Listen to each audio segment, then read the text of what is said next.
My name's Mike Tucker, and I am the Executive Director of the Independent Office Products and Furniture Dealers Association, IOPFDA, but many of you think of us still as NOPA or OFDA, but we did rebrand some years ago, and that's the new title.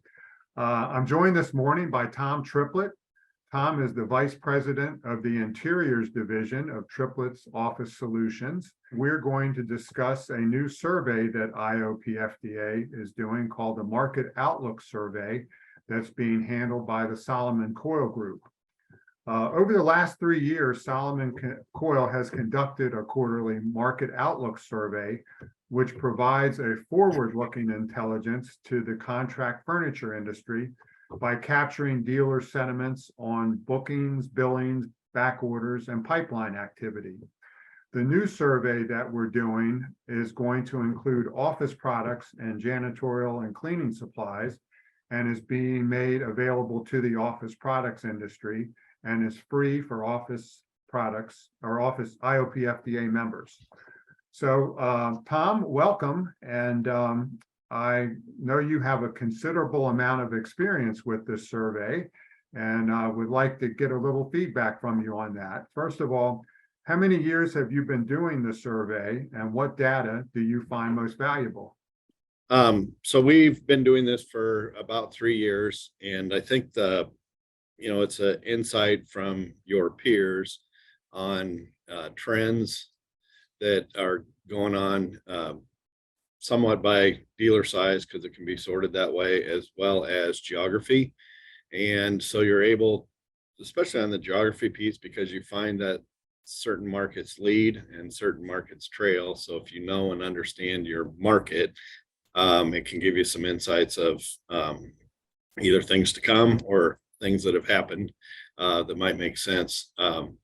Also helps you confirm where you are, and if you have gaps in identifying, what you think is happening versus what is happening. We find that helpful.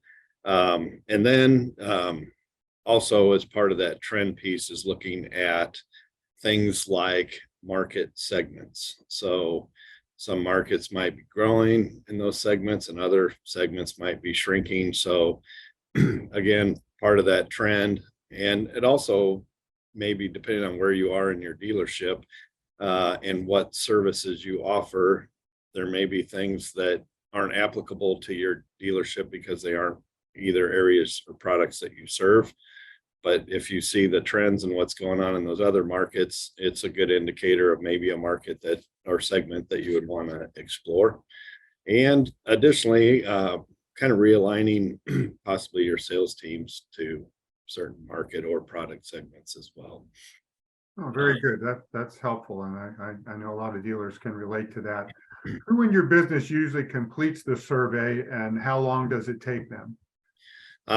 So the survey, typically, like in our dealership, I'm completing it. I think some of that just depends on the size of your dealership. Some it would be possibly your sales lead, depending on what role you totally have them in, or your operations lead.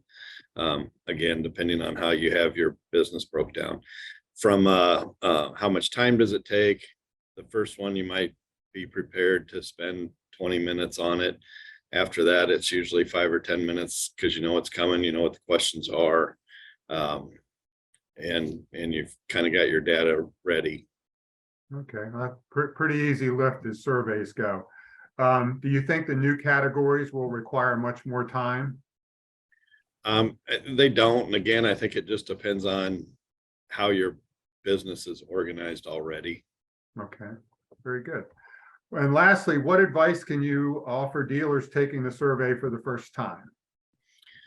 I think the first time, again, get the questions in advance, figure out what you know, what you don't know, probably what you want to know, and then where you get that information from in your dealership. And again, I think people are at different levels in their dealerships as far as what they know and don't know. And I think, again, the value that's really going to come out of that is categories that you may want to explore. And then depending on where you are in your business, gets you to work, kind of nudges you along to work on the business instead of in the business, because you'll see some trends and be able to use that information to make some changes, recommendations, etc. That's always good advice, on the business instead of in the business. Well, Tom, thank you very much for your time this morning. And last few thoughts here for people that are taking the survey. If you are having trouble finding the survey link or are not currently a member, we're going to post on the bottom of the screen here the contact information that you can go to get help with that. And it's support@solomoncoyle.com. So that should be posted at the bottom of the screen.